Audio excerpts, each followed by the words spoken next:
നമസ്കാരം. ഇൻഫർമേഷൻ മീഡിയയുടെ പുതിയൊരു വീഡിയോസിലേക്ക് എല്ലാ കൂട്ടുകാർക്കും ഒരിക്കൽ കൂടി സ്വാഗതം.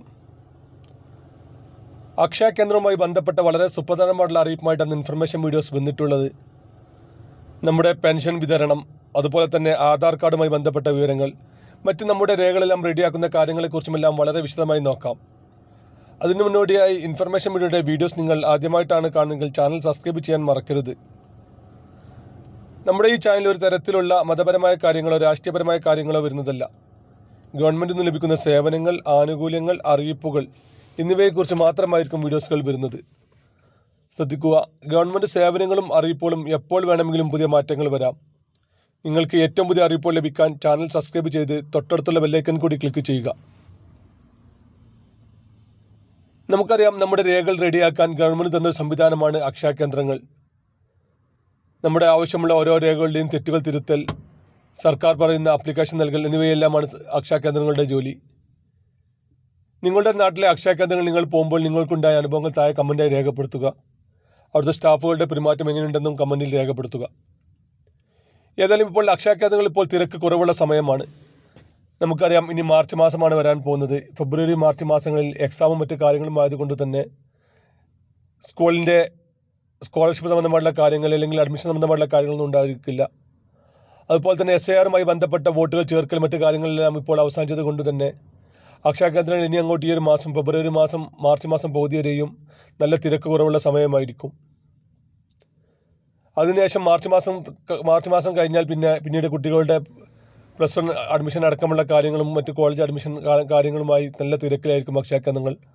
അതിന് മുമ്പായി തന്നെ നമ്മൾ ചെയ്യേണ്ട കാര്യങ്ങളെക്കുറിച്ചുമെല്ലാം വളരെ വിശദമായി നോക്കാം. അതിൽ വളരെ പ്രധാനപ്പെട്ട ഒരു കാര്യമാണ് ആധാർ കാർഡ്.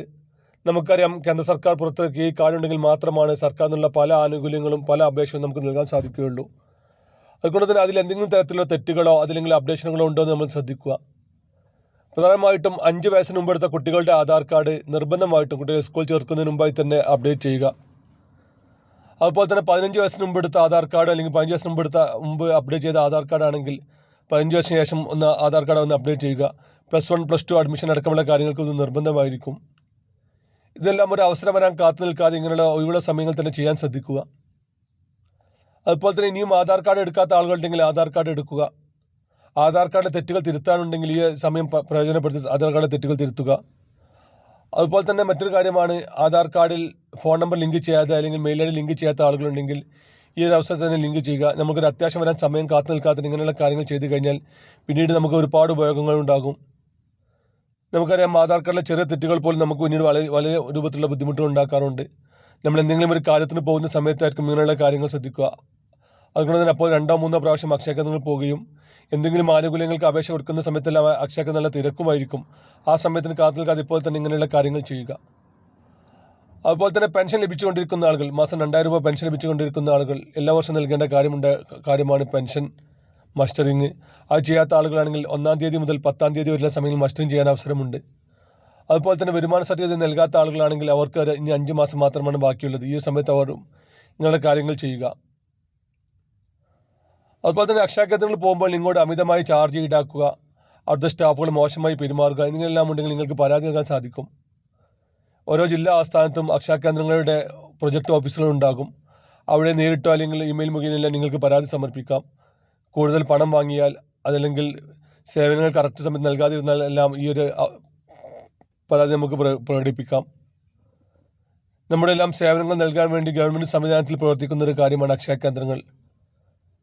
സർക്കാരിൻ്റെ നിയന്ത്രണത്തിലെങ്കിൽ പോലും ഇങ്ങനെയുള്ള സേവനങ്ങൾക്കെല്ലാം സർക്കാർ ഒരു വില നിശ്ചയിച്ചിട്ടുണ്ട്. ആ വില എത്രയാണെന്ന് നമുക്ക് അവിടെ പ്രദർശിപ്പിച്ചും ചെയ്തിട്ടുണ്ടാവും. അതിൽ കൂടുതൽ പണം വാങ്ങിക്കഴിഞ്ഞാൽ നമുക്കിങ്ങനെ പരാതി പറയാൻ സാധിക്കും. ഓരോ പഞ്ചായത്തിലും രണ്ട് അക്ഷയ കേന്ദ്രങ്ങളായിരിക്കും ഉണ്ടായിരിക്കുക. അത് കറക്റ്റ് സമയത്ത് തുറന്നില്ലെങ്കിൽ, നമുക്ക് സേവനം നൽകില്ലെങ്കിൽ എല്ലാം നമുക്കിങ്ങനെ പരാതി പറയാൻ അവസരമുണ്ട്. ഇങ്ങനെയുള്ള സമയത്ത് അക്ഷയ കേന്ദ്രങ്ങൾ തിരക്ക് കുറവുള്ള സമയത്ത് നമ്മുടെ രേഖകളെല്ലാം നമ്മൾ മുൻകൂട്ടി തയ്യാറാക്കി റെഡിയാക്കി വെച്ച് കഴിഞ്ഞാൽ നമുക്ക് പിന്നീട് ഒരു അത്യാവശ്യം വരുന്ന സമയത്ത് നമുക്ക് ഉപകാരപ്രദമായിരിക്കും.